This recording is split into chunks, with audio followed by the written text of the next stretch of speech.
자주 보이는 분 교수님 것 같은데, 그죠? 예. 오늘 아침에 오면서 여러분 눈 오랜만에 보셨죠? 예. 눈을 보니까 저희가 이제 설교를 앞두고 있지 않으면 눈이 오면 눈이 오는가 보다 이렇게 생각을 하거든요. 그러면 설교를 하기 전에 어떻게 인사를 해야 될지 생각하다 보면 모든 게 다 소재가 됩니다. 그래서 어제는 가는데 눈이 하얗게 덮인 걸 보고 야, 이 절이 하나님께서 우리의 죄를 덮어주시는구나 이라는 생각이 들더라고요. 하얗게 아무리 더럽고 아무리 추한 것도 그 위에 눈이 덮입니까? 덮입니다. 아무리 검고 아무리 좀 지저분한 곳이라 할지라도 어김없이 거기도 눈이 내립니다. 하얗게 덮인 걸 보면 야, 내 마음에도 눈이 내렸으면 참 좋겠다 이런 생각을 했어요. 또 한편은 오늘 아침에 이한나 지사님을 보면서 아픈 사람보다 옆에서 간호하신 분이 더 힘듭니다. 저희 어머니가 아버님이 그 사고로 한 팔을 절단할 뻔했어요. 그런데 다행히 절단을 하지 않고 한 4개월 정도 병원에서 병수발을 하셨는데, 정작 아프셔가지고 힘드신 분은 덜해요.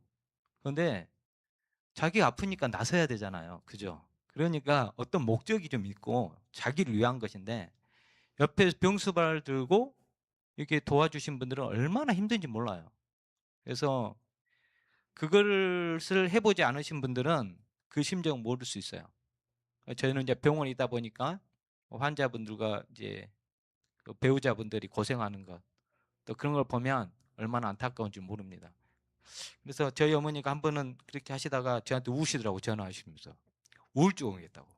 힘들어 죽겠다는 거예요. 누구한테 말을 못 하겠다는 거예요. 그래서 우리 아버지보다 우리 어머니가 더 힘들어 하시는구나 그런 생각을 했어요. 그래서 우리가 우리 송봉기 장로님을 위해서도 기도해야 되지만, 우리 이한나 지사님 더 힘내시라 박수 한번, 위로의 박수 부탁드립니다. 예. 아마 우리 지사님 엄청 힘드실 거예요. 기도 많이 해주시기 바랍니다. 오늘은 하나님의 전신 갑주 이렇게 되고 있습니다. 자, 우리가 에베소서 6장과 10장 11절을 한번 읽어보도록 하겠습니다. 다 같이 한번 읽어보도록 하겠습니다. 시작. 정말로 너희가 주 안에서와 그 힘의 능력으로 강건하여지고 마귀의 계계를 능히 대적하기 위하여 하나님의 전신 갑주를 입으라. 딱 파란색, 녹색 글씨체로 하나님의 전신 갑주라고 이렇게 쓰여 있습니다. 전신 갑주가 뭐예요? 갑옷입니다. 갑옷. 우리가 입을 갑옷.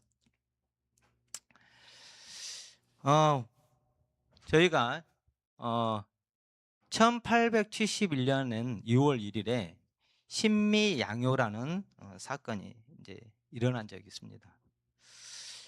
이게 조선과 미국 간의 전투예요. 이게 이제 제너럴 셔먼호 사건이라고 있는데, 제너럴 셔먼호 사건이란 거는 1866년에 그 중무정한 미국 상선이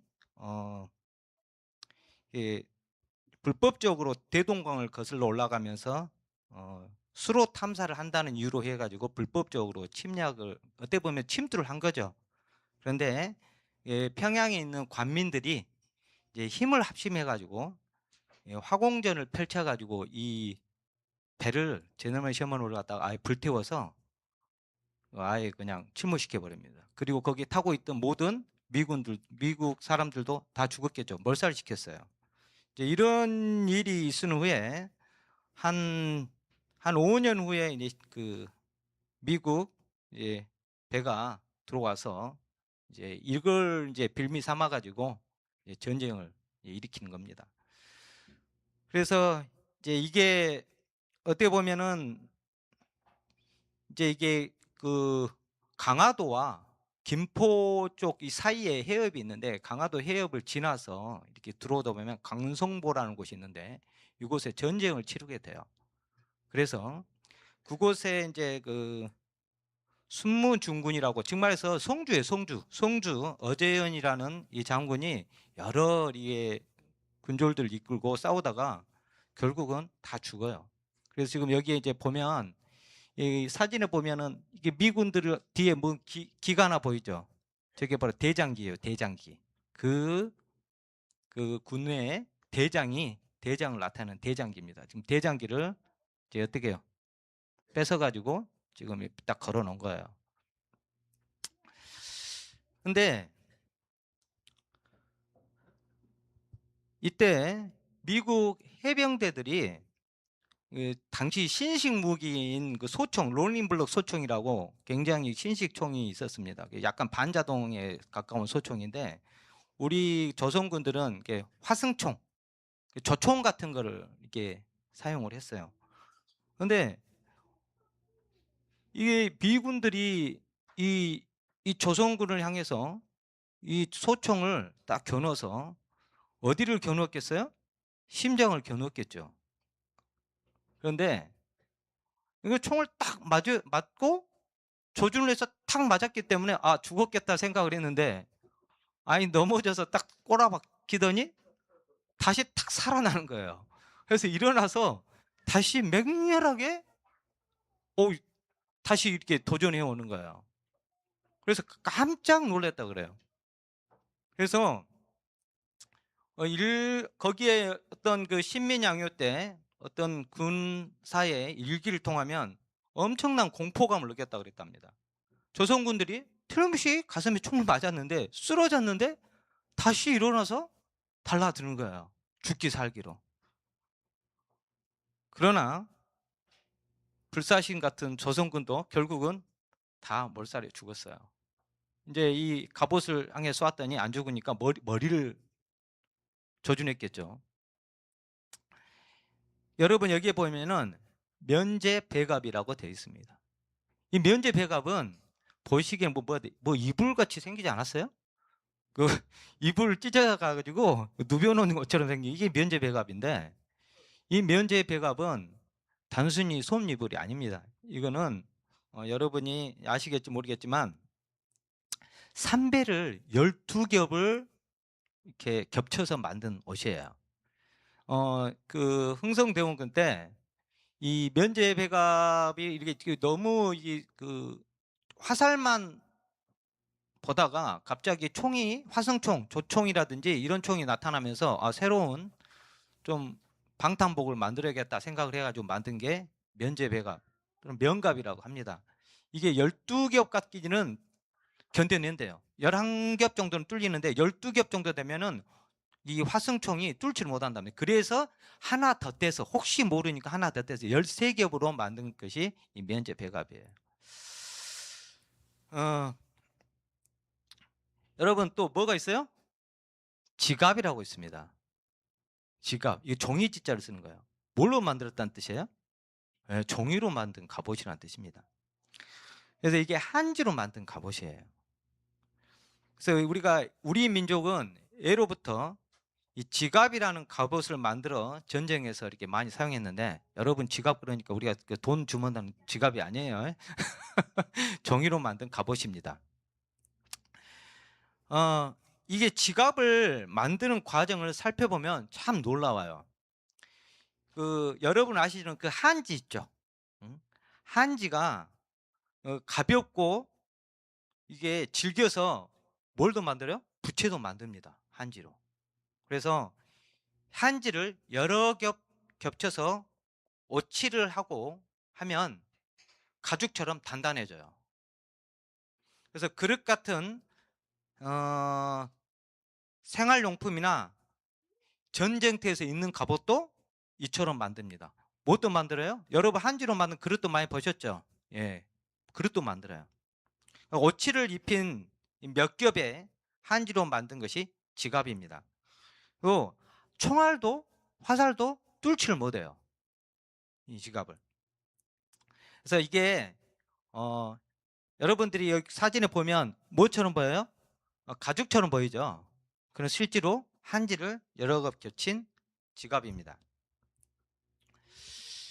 그러니까 가장 이렇게 부드럽고 약해 보이는 이 종이도 서로 뭉치고 두들겨 맞으면은 단련이 돼요. 그리고 어떤 쇠보다도 강력한 방패가 될 수 있습니다. 여러분, 한지는 뭘로 만들어요? 뭘로 만듭니까? 여러분 아세요? 예, 당나무로 만든다. 당나무. 이 당나무를 당나무 껍질이 굉장히 섬유질이 길고 굉장히 질깁니다. 그래서 현미경으로 보면은 마치 엉켜있는 실타래 하나의 거미줄처럼 보여요. 그래서 서로 질깃질깃 해가지고 엉켜있어서 잡아당겨도 쉽게 끊어지지 않습니다. 그래서 하지만 그 단순히 한지를 겹친다고 해서 갑옷이 되는 것이 아니에요. 여기에는 아주 독보적인 기술이 하나 있는데 도침이 등장해요. 도침. 쉽게 말씀드려서 도침이라는 건 두들긴다는 뜻이에요. 두들긴다. 여러분,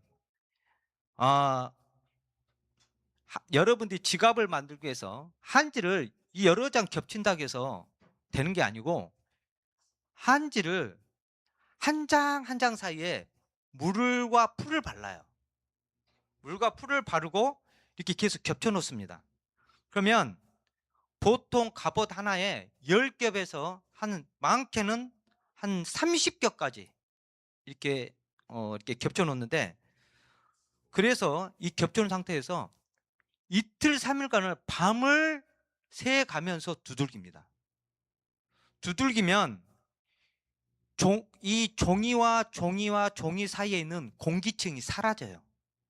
공기층이 사라지면서 서로 짓이겨지면서 섬유와 섬유가 서로 연결되어져요. 그래서 이때 종이는 아예 물성이 변해버립니다.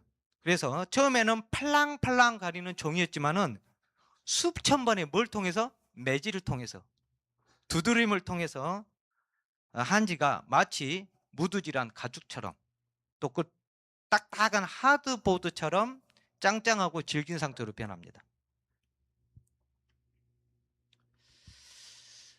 여러분, 우리를 향하여 날아오는 화살과 총탄을 예수를 사랑하는 사람들에게 각종 시험과 시련을 통해서 우리에게 다가옵니다. 여러분, 지갑에 이 당나무에 있는 섬유질이 총알이 날아오면, 이 총알이 날아 들어오면 이 섬유질이 끌어안고 말아버려요. 그래서 뚫고 들어오다가도 그 섬유질에 걸려가지고 말아지면서 충격이 분산되면서 뚫지를 못합니다. 들어간 것처럼 보이지만 들어간 게 아니에요. 안에 딱 분리해보면 안에 뭐가 박혀 있어요? 총알이 그대로 박혀 있어요. 뚫지를 못하고.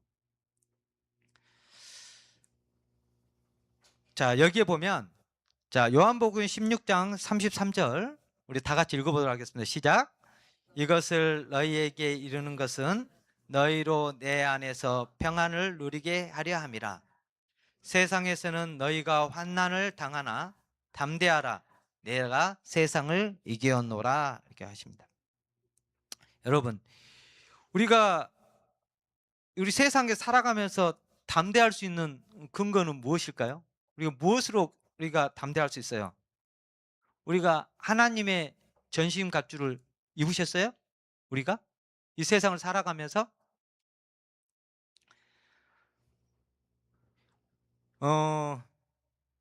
예수님의 제자가 세상에서 이 세상을 담대하게 나아갈 수 있었던 것은 바로 예수님께서 이 세상을 이기셨기 때문입니다.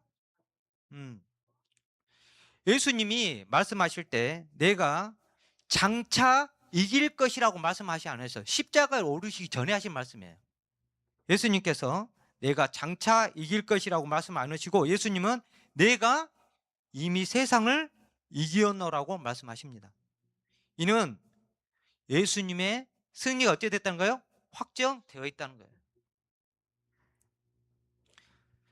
예수님의 이 지금의 이 십자가는 지금은 현실적으로 앞에 있는 게 아니에요. 지금 미래의 사건입니다. 그러나 예수님께서는 확정적으로 말씀하시는 거예요. 우리가 그 예수님께서 말씀하신 이 사랑은 정말 독점적인 사랑이에요.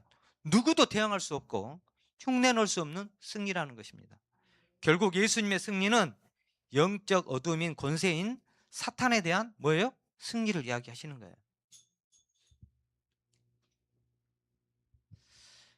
우리는 매일 삶 속에서 그리스도인으로 살아감으로 해서 많은 갈등과 고뇌에 휩싸이기도 합니다. 하나님을 사랑하고 따르기로 결심하고 나갈 때 수많은 갈등과 어려움들이 우리의 삶을 짓누릅니다. 짓눌러요. 여러분, 이런 말이 있죠. 하늘에 보화를 쌓아두라고. 마태복음 6장 19절과 21절에 보면은 너희를 위하여 보물을 땅에 쌓아두지 말라. 거기는 점과 등록이 해하며 도둑이 구멍을 뚫고 도둑질하느니라. 오직 너희를 위하여 보물을 하늘에 쌓아두라. 거기는 점이나 등록이 해하지 못하며 도둑이 구멍을 뚫지 못하고 도둑질도 못하느니라. 내 보물이 있는 그곳에는 내 마음도 있느니라. 이렇게 얘기합니다. 여러분, 하늘에 보화를 쌓는다는 게 여러분 막연하게 우리가 11금 잘 되고 하나님한테 우리 물질을 잘 드리는 게 하늘에 보화를 쌓는 거예요? 그럴 수도 있어요. 그러나 하나님을 믿음으로 말미암아 이루러 오는 많은 갈등 속에서 하나님의 말씀대로 살려고 하는 그 갈등들, 작은 호흡들, 그리고 그걸 위해서 기도하는 마음들, 이것이 하늘의 보화를 쌓는 거예요. 하나님께서는 굉장히 귀히 보십니다. 우리가 사소한 것처럼 느끼지만 우리가 갈등 속에서 오늘 교회 가야 하나? 말아야 하나? 내가 기도해야 하나? 말아야 하나? 내가 하나님 말씀대로 살아야 하나? 말아야 하나? 이런 많은 갈등 속에서 갈등하는 그것조차도 하나님께서는 어여삐 보십니다. 무엇 때문에? 하나님 말씀대로 살고자 하기 때문에 그러는 거예요. 우리가 하나님 말씀대로 하나님의 자녀라는 마음이 없다 그러면 그런 고민할 게 없어요. 그러나 하나님을 믿음으로 말미암아 이루어오는 많은 갈등과 시험들은 하나님께서는 굉장히 귀히 보십니다. 우리 마음속에. 그래서 우리가 살아갈 때에 우리가 뭐 대단한 일을 해야 되만이 하나님께서 우리를 인정하시고 우리를 위하신다고 생각하지만 그렇지 않아요. 우리의 정말 겨자씨와 같은 그보다 못한 믿음이라 할지라도 하나님께서는 그 말씀대로 살고자 노력하는 신음하는 그 모든 소리를 듣고 계십니다. 그걸 귀히 여기시는 거예요. 여러분, 우리가 악과의 선한 싸움을 통해 우리는 예수님의 삶이 우리의 삶 속에 투영되고 또 우리의 예수님의 품성이 우리의 품성으로 서로 빈틈없이 꽉 맞물려져야 됩니다. 아까 말씀드렸다시피 한지가 한 장 한 장, 한 겹 한 겹 있으면 필요가 없어요. 한지가 물과 풀을 먹여서 두들겨서 하나가 되어야 되잖아요. 그죠? 그러면 우리가 체험적으로 예수님을 알아야 돼요. 우리가 체험적으로 아는 것은 뭡니까?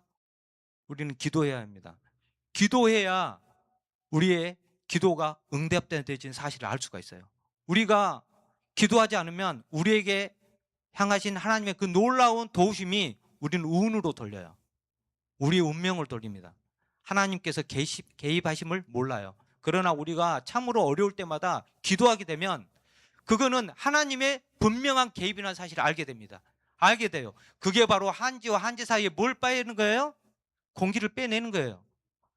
우리는 두들겨 맞습니다. 하나님 믿음으로 말미암아 많은 시련들이 우리에게 다가와요. 우리는 그 시험을 통해서 힘들어하지만 힘들어함에도 불구하고 우리가 있는 힘을 다해서 예수님의 손을 붙잡고 일어설 때 우리 뭐가 되는 거예요? 예수님과 우리는 하나가 되어가는 거예요. 그게 두드림입니다. 맞는 거예요. 우리가 성령의 인도하심으로 어떠한 총알에도 쉽게 뚫리지 않는 지각, 방탄복을 입게 되시길 바랍니다. 여러분, 또 우리가 다 두들겨서 하나가 돼서 물성이 변한 그 한지를 뭘 입혀야 되겠어요? 방수를 해야죠. 발라야 합니다. 뭘 발라요? 젖지 않게끔. 한지도 아무리 잘 뭉쳐 있고 이게 하나가 되어 있어 할지라도 하드보드처럼 딱딱인데 할 때도 뭐에 약해요? 물에는 약하잖아요. 물이 떨어지면 멀컹멀컹해지면서 녹아내리겠죠. 그런 것처럼 이 가장 마지막으로 천연 방수제 옷을 칠합니다. 비로소 옷을 칠해야 그 지갑이 정말 지갑이 되는 거예요. 그래서 종이로 만든 갑옷이 된다는 뜻입니다. 그래서 아무리 겹겹이 압축된 한지 위에 천연 방수의 옷을 여러 번 덧바르면 물에 젖으면 풀어지는 종이의 약점이 완벽하게 사라집니다. 비가 와도 끄떡없고 시간이 지나도 썩지 않고 강도는 나무 방망이처럼 단단해지는 것입니다. 여러분, 이 기름층이 굉장히 중요한 거예요. 삶을 살다 보면 이 기름층은 우리를 외부에 이런 수분기로부터 우리를 보호해주고 곰팡이 피지 않게 해주고 형태를 계속 갖추게 됩니다. 여러분 있잖아요.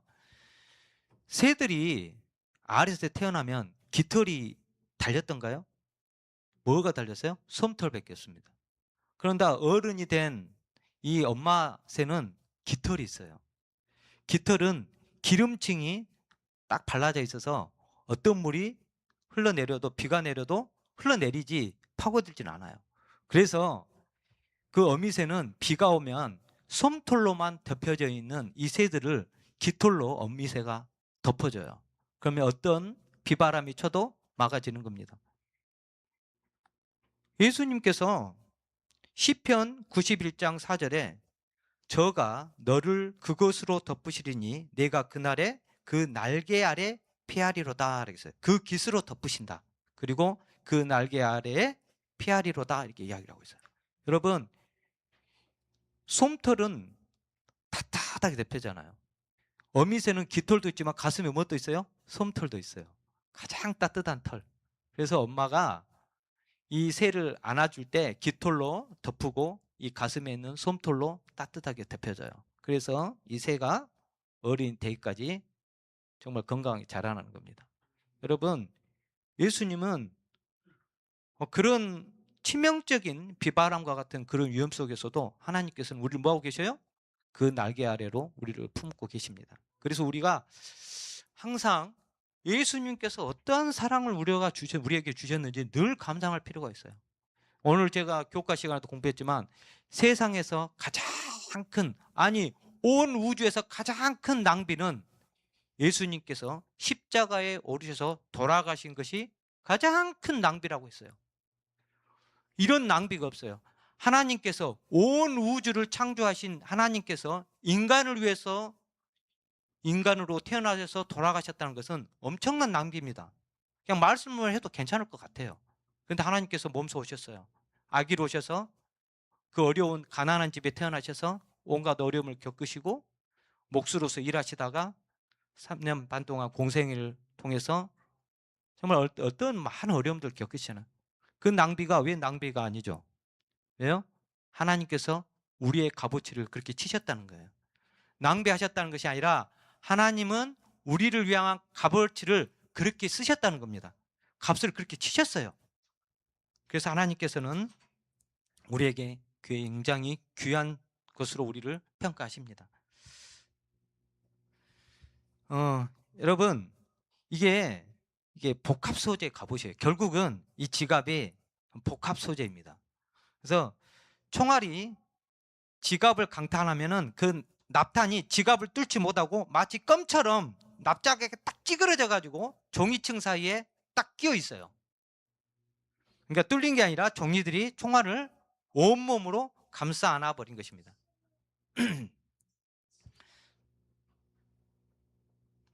여러분, 요즘 방탄복 없이 전쟁 나가는 군인들이 있을까요? 없습니다.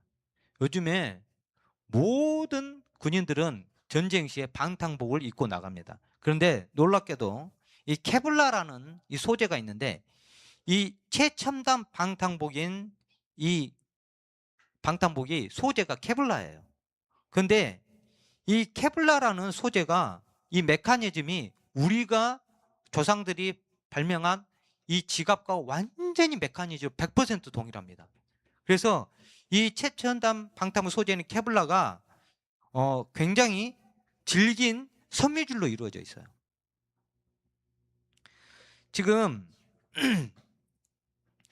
우리가 시간이 지난다 할지라도 진리라는 것은 시간이 지나도 그 원리나 법칙에서는 변하지 않고 우리의 남침밤처럼 항상 그곳을 향하게 돼 있습니다. 그래서 이 첨단의 방단포 할지라도 옛날 지갑과 그 메커니즘이 동일한 걸 보면 그 하나님께서 우리를 향하신 그 사랑과 그 놀라운 진리들이 변함이 있어요, 없어요? 없는 겁니다.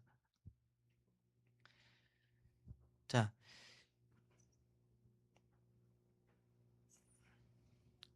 우리가 이제 생명싸개라는 말 들어보셨죠? 생명싸개. 내 주의 생명은 내 주 하나님 여호와와 함께 생명싸개 속에 쌓였을 것이요 라고 이렇게 돼 있어요. 이거 아비가일이 다윗을 향해서 한 이야기예요. 이 아비가일이 다윗을 보면 이 다윗의 생명은요, 당신은요 주 하나님 여호와와 함께 생명싸개 속에 쌓여 있습니다 라고 이야기를 하고 있습니다. 생명싸개 속에 뭐가 있다는 거예요? 쌓여 있다는 건데, 당신의 생명이 하나님께서 굉장히 귀히 보시고 그 싸개 속에 안으셨다, 감싸셨다라고 이야기를 하는 겁니다. 우리가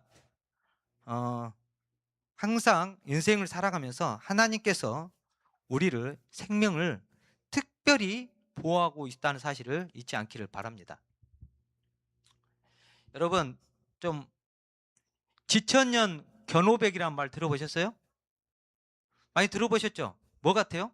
종이지자 씁니다.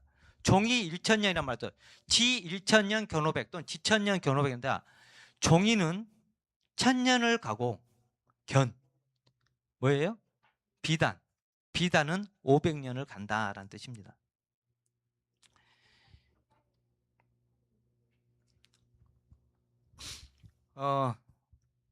여러분 프랑스의 루브르 박물관 아시죠?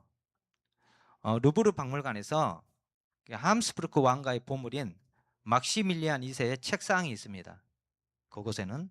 근데 이게 이제 세월의 무게를 이기지를 못하고 이제 이게 훼손이 됐어요. 그래서 이 보물을 복원하기 위해서 전 세계의 종이들이 후보에 올랐습니다.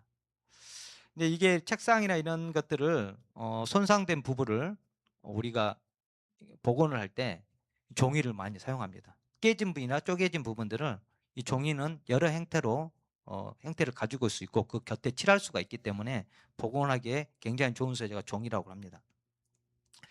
근데 원래 이 바닥에서 그 복원용 종이, 문화재 복원용 종이에는 원래 일본의 화지가 굉장히 유명했어요. 그래서 그 일본의 정부의 그 막대한 자본과 또 마케팅 덕분에 문화재용 복원용 종이는 무조건 일본산이라는 인식이 굉장히 강했습니다. 그래서 2017년에 프랑스 루브르 박물관이 정말 이례적인 결정을 내렸어요. 일본의 화재를 걷어내고 대한민국의 전주 한지를 최종 복원 용지로 채택을 했습니다. 이유는 왜 그랬을까요? 저번에 말했던 지천년 견오백, 천년을 간다는 거예요. 내구성이에요. 내구성이 너무 이 종이 한지가 좋은 겁니다. 그래서 루브르 박물관은 굉장히 여러 가지 종이를 굉장히 가혹한 조건에서 테스트를 했어요. 그런데 일본의 화지는 매끄럽고 하얗고 보기가 좋아요. 그런데 이게 산성도가 높아가지고 시간이 지나면 누렇게 변색되면서 낙엽처럼 바스러져서 깨져버려요. 그런데 한지는 그렇지가 않은 거예요. 이게 지천년이란 말이 허풍이 아닌 거예요. 그래서 한지는 pH 7 정도 돼서 중성지입니다. 중성지, 상성지가 아니에요. 그래서 이게 당나무의 특유의 질긴 성질 때문에 찢어지지도 않고 짱짱하게 원형을 굉장히 오랫동안 유지합니다. 그래서 여러분 아시겠지만 가장 오래된 목판 인쇄물이 무구정강 대다란이경이라고 있어요. 이게 지금 1200년 동안 썩지 않고 땅 속에서 버틴 겁니다, 이게. 그래서 지금까지 있어요, 없어요? 있어요. 지금 1000년이 넘었어요. 그래서 루브르 박물관에 이 전문가가 이 한지를 딱 만져보더니 이것은 종이가 아니라 사람의 피부와 같네요 하면서 엄청 놀라다는 거예요. 질긴 피부와 같다. 뭐 한다는 거예요? 숨 쉰다는 거예요, 종이가. 그러니까 아무리 일본에서 돈을 쓰고 로비를 해도 결국 수백 년을 버텨낸 이 진짜 기술력 앞에는 이게 고개를 숙일 수밖에 없는 겁니다. 예. 여러분, 우리가 흔히 우리가 강한 것이라고 하면은 이 차갑고 딱딱한 쇠나 콘크리트를 떠올립니다. 하지만 우리 조상들은 알죠. 가장 부드럽고 약해 보이는 종이도 서로 뭉치고 두들겨 맞으면 단련되고 그 어떤 쇠보다 강력한 방패가 될 수 있다는 사실을 말입니다. 자, 여러분, 겉으로 보기에는 부드러우면서 약해 보이는 것 중에 제일이 뭐예요? 사랑이죠, 사랑. 사랑. 그런데 우리가 순전한 사랑이 탁월하고 값진 이유는 거기서 굉장히 선한 열매가 맺어져요. 그리고 가장 강력하고 유익한 결과를 낳습니다. 그래서 하나님께서는 우리가 살아가면서 얼마나 많이 일했느냐 이걸 따지지 않습니다. 하나님께 뭘 따지냐면 얼마나 큰 사랑을 쏟았느냐 이걸 보셔요. 우리가 이 교회에서 우리 성도님 만났을 때 우리가 바라볼 때에 우리가 이 교회를 위해서 얼마나 많은 일을 했느냐 이거를 따지지 마시고 우리가 얼마나 이 교회를 사랑했느냐 이걸 보시게 될 겁니다. 그리고 우리가 볼 때 우리 서로에게 얼마나 많은 일을 했느냐 아니라 얼마나 우리 서로가 서로를 사랑하고 서로를 아꼈느냐 이거를 보실 거예요. 여러분, 세상에서 가장 연약한 것을 선택하셔서 하나님을 영화롭게 하는데 가장 강력한 도구로 사용하셨습니다. 여러분, 고린도전서 1장 27절 다 같이 읽도록 하겠습니다. 시작. 그러나 하나님께서 세상의 미련한 것들을 택하사 지혜 있는 자들을 부끄럽게 하려 하시고 세상의 약한 것들을 택하사 강한 것들을 부끄럽게 하려 하시며. 여러분, 우리가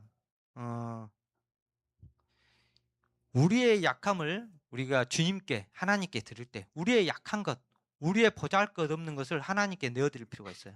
그럴 때 세상을 이기는 가장 강력한 승리의 도구로 하나님께서 사용하십니다. 우리가 보면 다윗의 물맷돌 있죠. 정말 흔하고 흔한 거죠. 흔하고 흔한 거고 정말 보잘것없는 거예요. 여러분, 지팡이입니다. 모세의 지팡이 어때요? 양치는 지팡이에요. 그래서 그냥 이런 평범한 목자의 지팡이와 무기라고 해도 이게 초라하지만 그래도 하나님께서 그 지팡이를 뭘 하셨어요? 홍해도 가르시고 기적을 일으키셨어요. 하찮아 보이는 일상적인 것이 하나님 손에 들리면은 달라지는 것입니다. 또 우리에 보면 과부의 두렙돈, 예수께서 보면은 액수로 보면은 굉장히 아무것도 아닌 헌금이에요. 그러나 하지만 예수님은 그것을 가장 큰 헌신으로 보셨어요. 자금이 기준이 아니고 마음이 기준이라는 뜻입니다. 여러분, 또 가장 수치스럽고 작은 것 중에 하나가 뭐예요? 십자가입니다. 가장 수치스럽고 패배의 상징이었던 것이 십자가예요. 하나님께서는 그 십자가를 통해서 구원을 이루셨습니다. 세상에서 가장 약해 보이는 것이 가장 강력한 도구가 되는 것입니다.